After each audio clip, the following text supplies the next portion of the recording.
Bíblia comigo em 1 Pedro, primeira carta de Pedro, capítulo 2, versículo 5.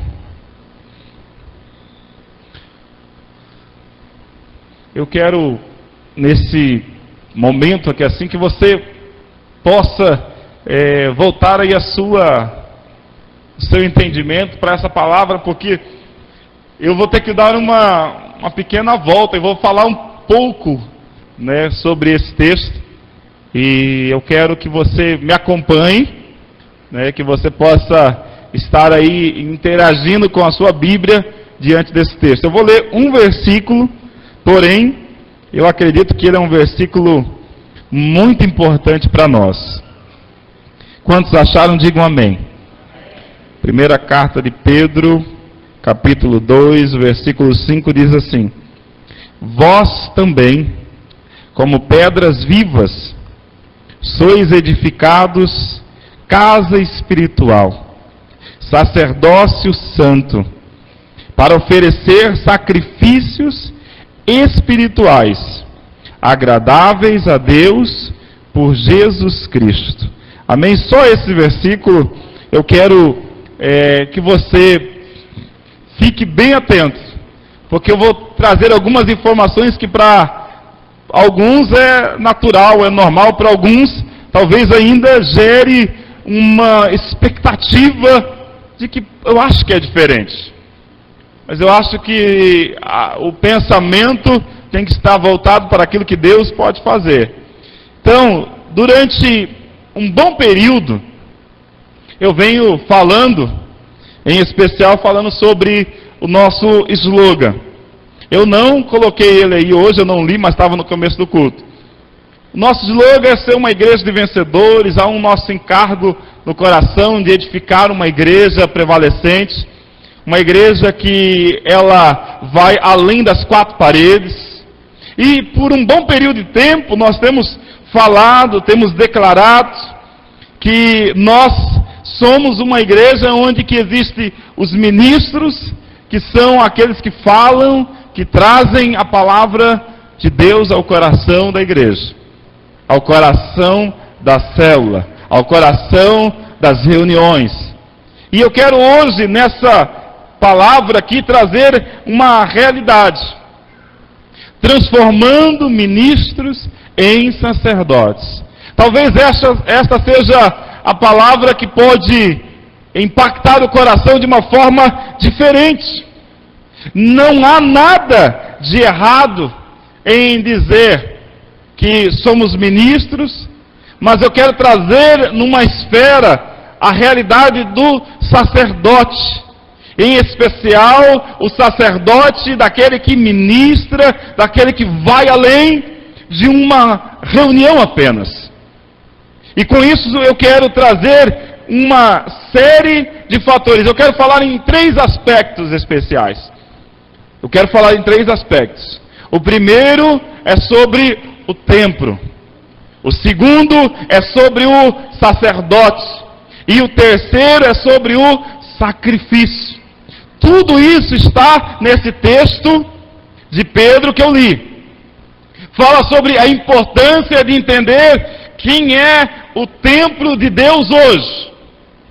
Quem é o sacerdote que ministra nos dias de hoje? E qual é o sacrifício que já foi feito?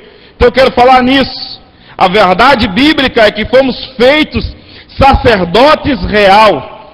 A palavra sacerdote traz um impacto grande.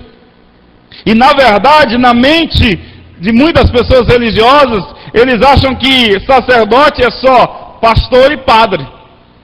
Esses dias atrás nós fomos ao banco, fui atualizar o meu cadastro e chegamos lá, o rapaz estava nos atendendo, ele olhou e já viu a ficha minha e disse assim: o senhor é sacerdote, né?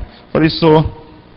E eu fiquei imaginando, ele identificou porque estava ali escrito. Mas será que eu sou reconhecido só por causa disso? Será que eu sou reconhecido só porque estava escrito no papel?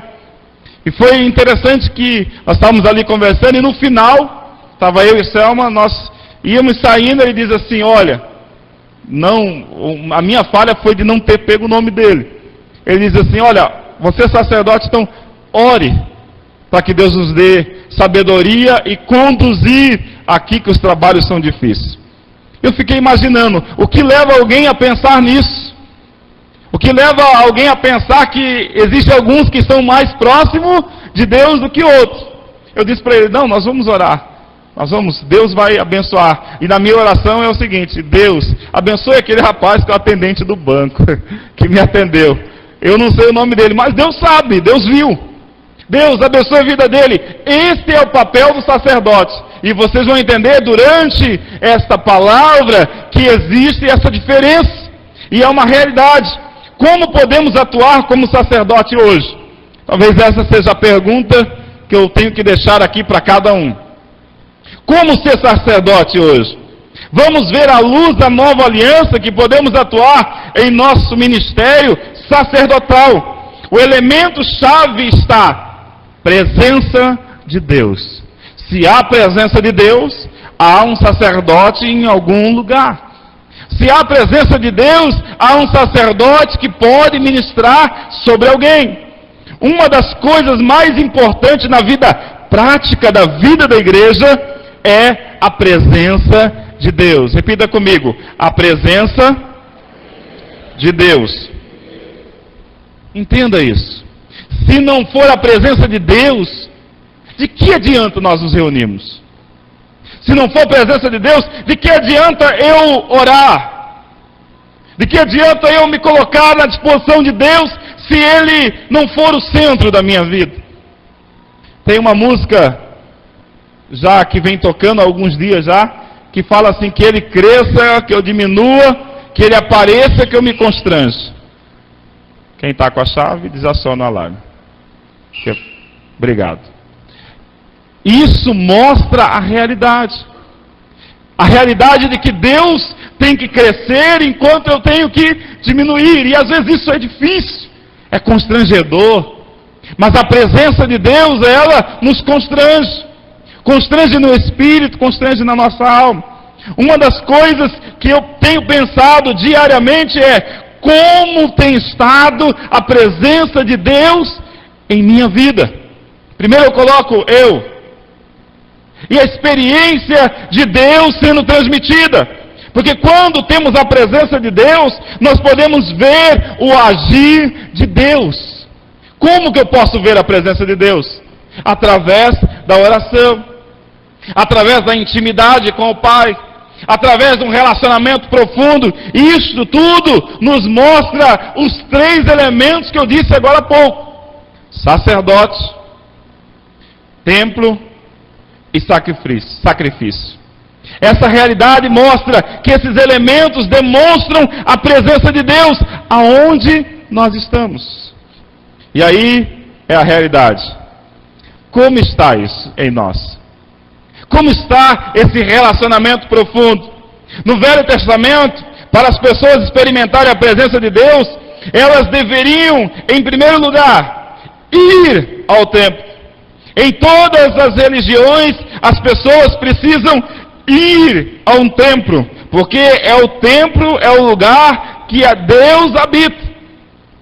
As religiões, elas trazem essa verdade, que para alguns elas se tornam tão verdades que ele muda a feição quando ele chega no templo. Ele vem vindo bagunçando. Eu nunca me esqueço, por algumas vezes que meu pai e minha mãe me levou para a missa católica de manhã. Eu lembro que nós íamos andando, todo mundo andando junto, foram poucas vezes. E aí quando vinha chegando, meu pai sempre fumou muito. Graças a Deus, nesses últimos 2, 3 anos ele não está mais fumando. Mas ele chegava, vinha fumando. Aí quando chegava no portão, ele apagava assim, jogava a última baforada que estava dentro dele. Aí ele fazia o quê? Benzia o corpo e entrava no templo. Por quê? Porque ali que Deus estava. Isso significa, Deus não estava até a hora que ele chegou na porta. Deus começa a ver ele Veja como que é essa mentalidade de muitas pessoas religiosas. Ele acha que Deus não está vendo toda a atitude dele. E ele chega na porta e diz assim: agora eu tenho que mudar, porque eu estou na onde Deus está. Irmãos, eu fico imaginando a realidade do cristianismo. O templo, portanto, é aquele lugar. Deus só agita, só abençoa naquele lugar. Sem templo, sem presença de Deus. Essa é a realidade de uma vida religiosa. E hoje, à luz da nova aliança, no tempo da graça, como isso funciona? Como Deus faz? Mesmo tendo templo no Velho Testamento, você não pode entrar lá sem o segundo elemento. Eu vou trazer aqui, então eu quero que você fique atento a esses detalhes que eu vou dizer. O sacerdote era aquele que tinha a função de chegar diante de Deus. Eles podiam chegar na porta, mas eles precisavam do sacerdote, o segundo elemento. No Antigo Testamento, uma pessoa comum não podia entrar no templo, mas deveria ficar no átrio, e a mesma coisa em outras religiões. Então, no Velho Testamento, em primeiro lugar, para adorar a Deus, deveria ir a um local. E em segundo lugar, deveria procurar um sacerdote. Mas o sacerdote não podia entrar no templo sem o terceiro elemento. Qual é o terceiro elemento? É o sacrifício. Esse sacrifício mostra a realidade. O sacrifício era feito pelo sacerdote. Qual é, pois, a diferença entre o Velho Testamento e o Novo Testamento? Está no texto que nós lemos. Se você está com a sua Bíblia aberta, você pode conferir lá aquilo que fala: vós também, como pedras vivas, sois edificados casa espiritual. Em algumas versões fala casa de Deus. É o sacerdócio santo. Opa, peraí, tem alguma coisa aqui. Se eu sou casa de Deus, em segundo lugar, o seu sacerdócio, para oferecer de sacrifícios espirituais. Então, tudo relacionado a mim, agradáveis a Deus e em Jesus Cristo. Peraí, como que é essa realidade? Eu estou querendo compreender. Então, vamos lá. Esta é a verdade. Nesse versículo podemos ver os três elementos atuantes: templo, sacerdote e sacrifício. Esses três elementos são muito importantes, mas muitos cristãos ainda não conseguem compreender. E acha difícil compreender. Acha difícil isso entronizar no coração. A diferença entre cristianismo e todas as outras religiões inclui que no Velho Testamento as pessoas precisam ir para um lugar. Precisam ir, para lá. Alguém tem que interceder por ele. Alguém faz sacrifício por ele. E ele esquece. Mas a verdadeira vida prática, a diferença entre o elemento da presença de Deus no Antigo Testamento e o de hoje, é que a diferença está que na religião chamada cristianismo, os três estão juntos em uma só pessoa. Está tudo junto em você. Você é o templo de Deus. Você é o sacerdote que Deus está procurando. Mas o sacrifício que Jesus fez na cruz não é por mim somente, mas é por nós. Entenda isso. A verdade é que hoje eu não preciso de ninguém estar na minha frente fazendo aquela minha ligação a Deus. Eu não preciso ficar preocupado, eu posso chegar diante de Deus, eu não preciso ter um animal e cortar o pescoço dele e fazer o sangue descer.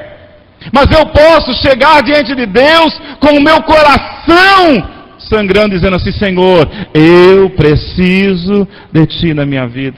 Eu preciso do Senhor, eu sou o Teu templo, eu sou o Teu sacrifício, porque Jesus morreu no meu e no seu lugar. Esta é a diferença, esta é a realidade. O templo somos nós. Mas como poder viver essa realidade? O sacerdote somos nós, vivendo cada dia mais e mais. E o sacrifício já foi feito por Jesus na cruz. Essa é a verdade prática. O sacrifício de Jesus é por todos nós. Repita comigo: o sacrifício de Jesus é por todos nós. Imagina isso. Eu não preciso mais levar carneiro, bode, eu não preciso levar mais novilho, eu não preciso levar mais nenhuma pomba, mas eu só simplesmente preciso crer. E sabe, hoje a maior dificuldade é isso, é as pessoas crerem. Porque isso é muito mais simples e fácil. Mas a religiosidade dificulta. Não, você não pode. Você não tem direito. Você não pode chegar mais diante de Deus assim. Você não pode, você é pecador. E quando estava ministrando aqui, Deus me ama, mesmo sendo assim, pobre, pecador, Deus me ama. Entenda uma coisa: não é por aquilo que nós fazemos, mas é por aquilo que Deus já fez. E às vezes a gente fica pensando: não, eu preciso me sacrificar. Então, pastor, não preciso mais orar? Não, meu filho, não entenda errado. Então não preciso mais ler a Bíblia? Também não seja neófito no entendimento da palavra. A palavra quer dizer que quanto mais eu entendo o sacrifício de Cristo, mais eu me entrego a Ele. Mas não por aquilo que eu posso fazer. Nós estávamos conversando, falando sobre oração, e o Eloy citou que como que é o nome dele lá? Que ora 12 horas? Benihim, ele ora 12 horas. Eu estou lendo um livro de um homem que ora em média 3 horas por dia. Em média, 3 horas por dia. E dentro da sua oração, se ele vai ministrar em algum lugar, ele ora 3 horas. Eu falei: meu Deus, eu sou tão pequeno. Eu não consigo não. 3 horas sim. Pastor, o senhor tem coragem de falar isso, que o senhor não ora 3 horas? Tenho. Pior é se eu ficasse aqui mentindo para você, dizendo assim: irmãos, eu oro 3 horas por dia. Deus está vendo que eu não oro 3 horas. Deus está vendo que o meu tempo de oração é aquele tempo diário, que às vezes é pouco. E aí às vezes a pessoa quer ficar assim: eu preciso orar 5 horas. 5 horas, tudo bem, você vai ter momento de oração, mas e aí o restante das coisas? E o restante da vida? E o restante do testemunhar desta oração? Esta é a verdade, que nós precisamos ter isso, a consciência de que Deus já fez o maior sacrifício por nós. O maior sacrifício Jesus já fez na cruz. O santuário. E aí isso mexe com um pouco da nossa estrutura. Santuário é onde eu estou. Santuário, e aqui nós podemos citar aqui o nosso, nós temos aí melhorado, graças a Deus. Tem trocado uma coisa, tem reformado, tem pintado, tem ficado bonito o prédio onde nós nos reunimos. Mas o santuário somos nós. Você pode dizer isso? O santuário sou eu? O santuário sou eu. Às vezes há dificuldade a gente aceitar isso. E às vezes a gente fica preso, estático, parado, dizendo assim: não, mas eu aprendi. Irmão, eu não quero levar nesse ponto. Eu só quero trazer à luz da Bíblia aquilo que Deus fala. O santuário: vós também, como pedras vivas, sois edificados, casa de Deus, casa espiritual.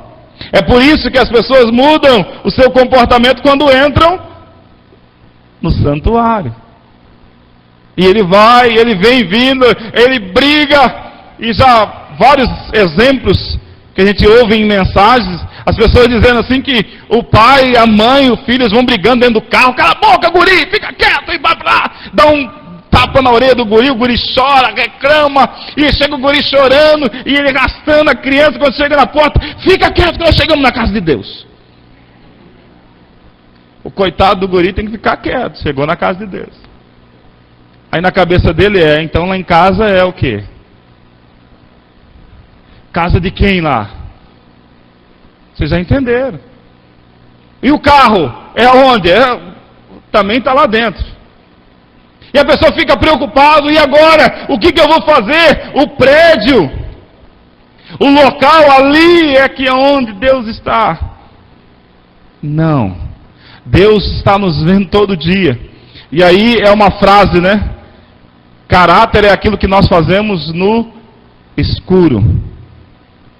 É a hora que nós não estamos mais próximo de nada. A hora que nós não temos ninguém próximo para dizer: ah, você é de lá da igreja de Filadélfia. Ah, você é o líder, você é o pastor, você é o obreiro. Quando tem lugares assim, a gente anda meio, alinhado. E tem alguns que é assim. Ah, ninguém está me vendo, então não tem problema. Esta é a dificuldade. Este é a maior dificuldade. Não vou falar nem o problema, não. Vou falar a dificuldade. Porque nós podemos vencer isso. O sacerdote profissional. E aí, tem muitos lugares que é assim. O sacerdote profissional é aquele que vai, é pago para alguém, vai, fica lá o dia inteiro, ora e pronto, acabou. Vai para casa, fechou a porta, acabou. A palavra-chave para definir sacerdote é mediador. No Velho Testamento tinha uma palavra mais profunda que era ponte, que ligava. As pessoas chegavam diante do sacerdote e ele fazia a ligação entre o homem e Deus. Hoje nós somos o sacerdote que o mundo precisa. Esta é a diferença. Temos tido poucos sacerdotes. Há pouca ligação nossa com aqueles que não têm a Deus. Observe isso que eu estou dizendo. Sabe por que o mundo hoje, e por que o Brasil e muitos lugares está do jeito que está? É porque está o mundo em falta de sacerdotes. Homens que façam a ligação real do mundo natural com o mundo espiritual. E aí acha assim, quem tem que orar é o líder lá. Quem tem que pagar o preço é o líder. Quem tem que pagar o preço é o pastor. Quem tem que pagar o preço é o líder, porque é ele que está lá mais próximo com Deus. Não. O sacerdote, eu e você somos para ligar. Ligar aquilo que é natural para aquilo que é espiritual. É o sacerdote de Deus. A verdade prática como verdades bíblicas. Eles são um elemento dentro da transformação. Transformação de quê? Do mundo. Transformação real da verdade bíblica e do relacionamento.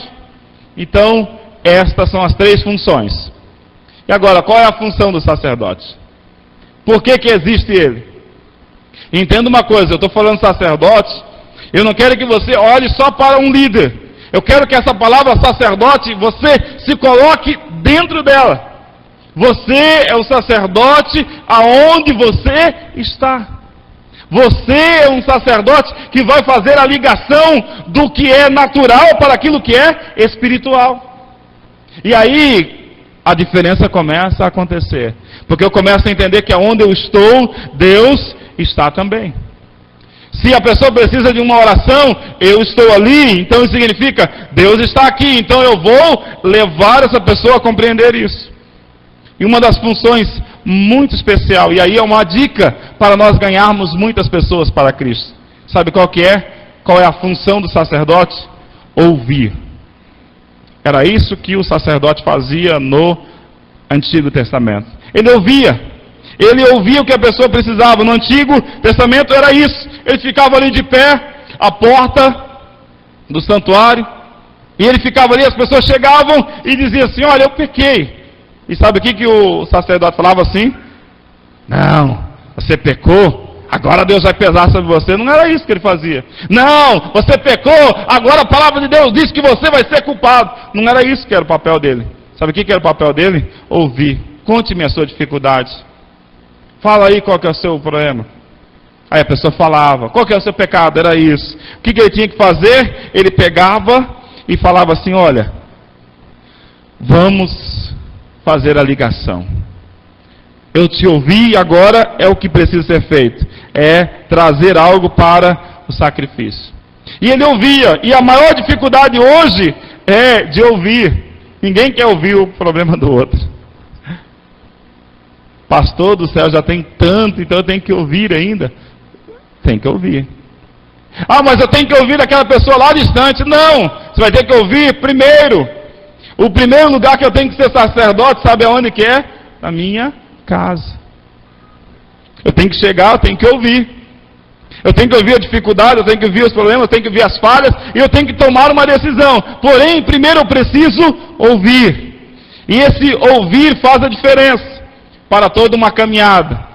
Segundo lugar, segunda coisa que eu tenho que fazer como sacerdote é reconciliar o pecador a Deus. Depois de ouvir, depois de poder ter a certeza daquilo que estava acontecendo, o sacerdote era o representante de Deus, e uma vez que ele ouvia o pecado, ele levava direto para Deus e dizia: Deus, está aqui o seu filho. Ele falhou, ele pecou, mas o Senhor fez a grande diferença.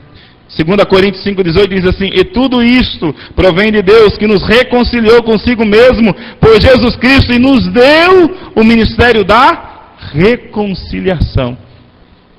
É interessante, a minha Bíblia fala assim, ó, e Ele nos deu o ministério. Isso significa, não é só para um. Não é só para um, é para todos nós. Esse ministério da reconciliação faz a diferença. Ainda que fosse uma palavra de exortação, o alvo do sacerdote era ligar as pessoas. E é isso que nós precisamos. Ligar as pessoas a Deus. Ligar, sermos o sacerdote que as pessoas precisam e fazer a diferença, reconciliando o pecador e oferecer o sacrifício. Essa era a terceira função do sacerdote. Depois disso ele perguntava: o que você trouxe?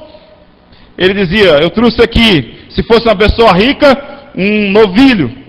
Se fosse alguém de classe média, ele trazia o quê? Um cordeiro. Se fosse alguém bem pobre, ele trazia o quê? Uma pomba. E ali o sacerdote fazia todo um processo.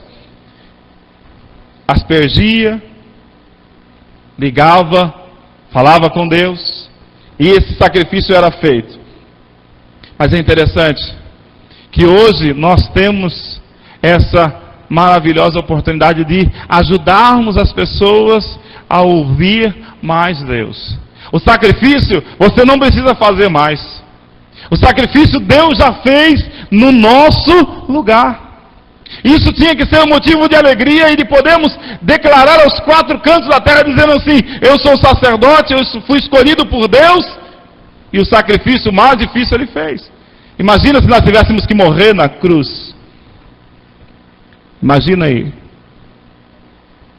Mandaram um vídeo para mim de pessoas que foram crucificadas lá pelo Estado Islâmico. Não sei se isso é verdade também, tem muita coisa na internet. Mas mandaram lá um vídeo lá, as pessoas sendo crucificadas. Pessoas sendo enforcadas por causa de Cristo.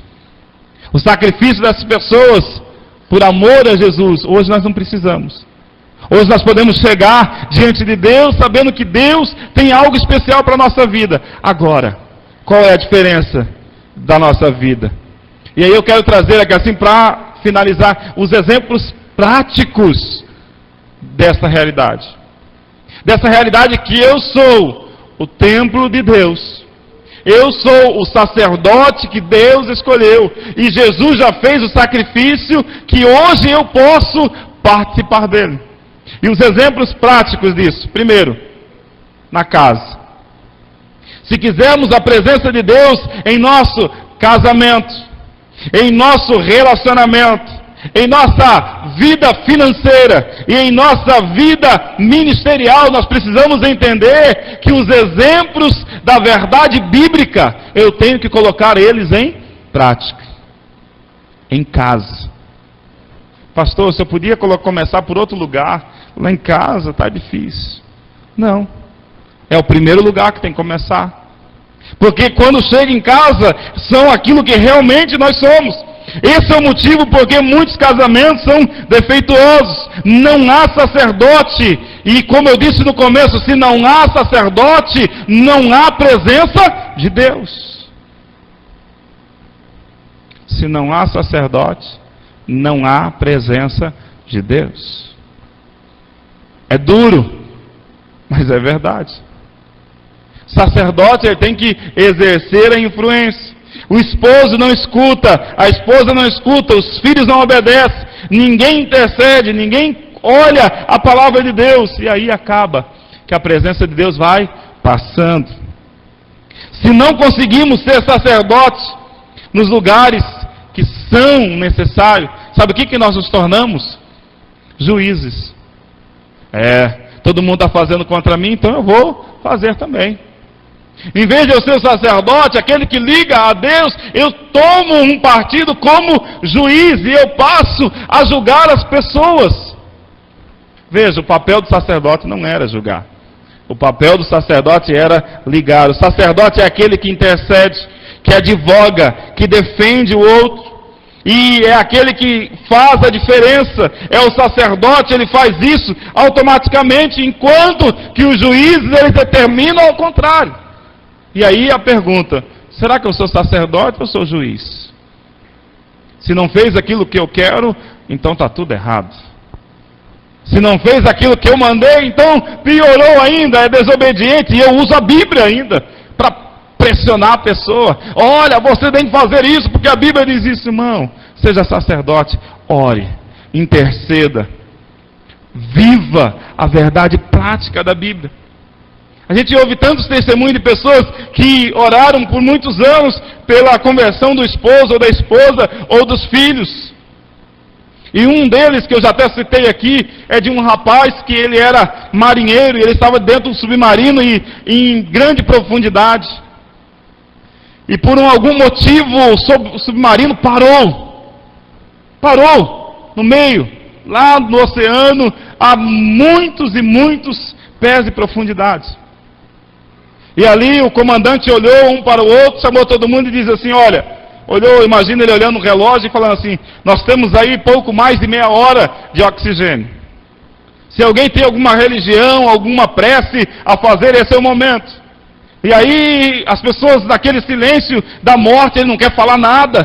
Fala, se tiver que morrer, eu vou ficar quieto aqui.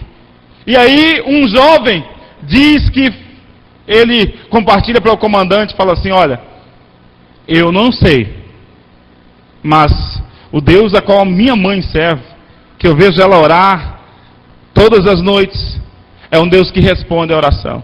E aí o comandante diz assim, então vamos orar aqui ao Deus da mãe do soldado fulano de tal. E eles começaram a falar com Deus, cada um do seu jeito, dizendo, olha, a mãe do fulano de tal, que Deus que ela serve, começa a fazer alguma coisa. E mais do que imediatamente, aquela mulher foi despertada na noite e começou a pensar no filho e falou assim, Deus, o Senhor sabe que meu filho precisa do Senhor. O meu filho, ele ainda não te conhece como verdade. Isso é uma história verídica. E aquela mulher começou a orar e dizendo, Deus, tem misericórdia, tem de compaixão. E aquela oração foi envolvendo ao ponto de que o submarino começou a funcionar. E eles estavam ali no meio daquela oração e o submarino começa a funcionar e eles voltam. E no dia lá da homenagem, eles falando tudo isso e falou assim, não, essa homenagem não é ao comandante. Essa homenagem nós queremos dizer aqui à mãe do soldado fulano de tal, pois ela intercedeu. Entenda uma coisa, esse é o papel principal do sacerdote, interceder, orar, colocar a vida da célula, da casa, da igreja que ele faz parte, todas elas diante do Senhor. Essa é a realidade, essa é a verdade. E isso pode ir mais além. Outro lugar, chamado trabalho. Todos nós podemos fazer isso, no local de trabalho. Se há a presença de Deus, há ali um sacerdote. E se há um sacerdote no meu trabalho, onde eu estou, eu sou palavra de Deus. Eu sou boca de Deus para fazer a diferença. E isso faz a realidade mudar. Diga comigo, se não há sacerdote, não temos presença de Deus. Agora imagina, você tem sido sacerdote? Se não há sacerdote, não há presença de Deus. Se não está sendo sacerdote, avalie. Se as coisas não estão dando certo, observe que tipo de sacerdote está sendo. Que tipo de sacerdote? Ah, não, eu sou, eu quero, eu sou. E aí eu preciso colocar isso em prática. interceder, levar a minha família e tudo aquilo que eu tenho diante de Deus. Locais aonde nós podemos ser sacerdotes: na nossa casa, no nosso trabalho. Terceiro, na nossa célula. Lugar aonde nós nos reunimos, no culto, na reunião, na célula onde o sacerdote está, a presença de Deus está. Essa é a diferença. Esse é o relacionamento. Essa é a verdade prática. Por último, dentro desse exemplo prático, o governo da igreja. E eu quero encerrar aqui. Também o princípio do sacerdote pode ser aplicado ao presbítero da igreja. Se ouvimos, intercedemos e trazemos a palavra de Deus, então aí há presença de Deus. E dentro desse relacionamento nós podemos restaurar o relacionamento profundo. E agora eu quero dizer, eu dei toda uma volta, tudo isso que eu falei, para chegar aqui nesse ponto. Que eu e você somos os sacerdotes que Deus quer usar nesta geração. Deus está separando para si sacerdotes para mudar essa geração. E Ele está ministrando, Ele está transformando. Pastor, eu não consigo ser tudo isso. Eu não consigo ser tudo isso. Sabe por que às vezes é difícil? É porque nós colocamos um monte de coisas. Nós colocamos dificuldades. Nós colocamos barreiras. Nós colocamos os nossos prazeres. Nós colocamos a nossa função, tudo diante. Mas Deus está chamando uma igreja para governar nesse tempo. E sabe quem é a igreja? O texto que eu li. Vós também como pedras vivas. Sois edificados. Isso significa que quem vai mudar essa geração não é mas é a igreja toda. É todo um corpo, é toda uma atmosfera junto, é todas as pedras sendo colocadas uma após outra, e edificando uma igreja onde o exército de Deus está se levantando para mudar a história. Sabe o que é isso? É olhar para a circunstância e dizer assim: Deus pode fazer um milagre, Deus pode transformar. Sabe por quê? Aonde há o sacerdote, ali há presença de Deus. Quantos querem ser usados como sacerdote nesse tempo? Então, se coloque de pé, nós vamos orar nesse momento. A verdade prática é que o exército de Deus está se levantando como uma igreja cheia de sacerdotes para mudar essa história. Para sermos sacerdotes para sempre, temos que entender que a presença de Deus é o que faz a diferença em nós. O sacerdote de Deus, a verdade bíblica, o governo de Deus, a edificação da casa. E aí eu aprendo que Deus tem sempre o melhor para a minha vida. Eu vou edificar a minha casa, eu vou edificar o meu trabalho, eu vou edificar a minha família, eu vou pastorear melhor, eu vou me disciplinar melhor, eu vou orar melhor, eu vou interceder melhor, porque eu entendo que o sacerdote de Deus está sendo levantado nesse tempo. Deus está à procura. Deus está querendo esse tipo de homens e de mulheres, que sejam a verdade, que sejam o sacerdócio santo, o sacrifício espiritual e a casa de Deus, a casa do Pai, o momento de Deus agir, o momento em que Deus começa a colocar em prática toda uma história de vida. Pastor, como que eu vou fazer isso? Como que eu vou conseguir chegar nesse lugar? Como que eu vou conseguir fazer isso acontecer na minha vida? Como que eu posso ser esse sacerdote nesse tempo? Como que eu posso fazer isso? Basta uma coisa: uma entrega total a Deus. Ah, mas eu vou ser pastor? Não estou chamando você para ser pastor. Não. Estou chamando você para ser um sacerdote diferente. Nós poderíamos olhar na Bíblia vários homens que viveram essa realidade. Foram sacerdotes escolhidos por Deus. Mas é interessante que no Novo Testamento Deus fala que todos nós somos escolhidos para fazer essa diferença. Eu quero que no lugar onde você está, você feche seus olhos, curva a sua cabeça e faça uma oração de entrega, dizendo: Senhor, eu quero ser esse sacerdote. Senhor, eu quero ser o lugar onde o Senhor age. Eu quero ser, ó Pai, esse lugar. Eu quero ser, ó Pai, esse lugar onde que a Tua presença é impactante. Feche os olhos, comece a falar com Deus da forma como você sempre faz. Oh Espírito Santo, que o Senhor, ó Pai, levante em nosso meio. Que o Senhor levante nesse tempo homens e mulheres, verdadeiros sacerdotes para esse tempo, para a grande transformação que precisa ser feita. E o Espírito Santo vai fazendo, ó Deus, com que homens se tornem sacerdotes do lar, mulheres se tornem cheias do Espírito Santo e conduza muito bem a casa, conduzindo a família ao triunfo em Cristo Jesus. Oh Espírito Santo,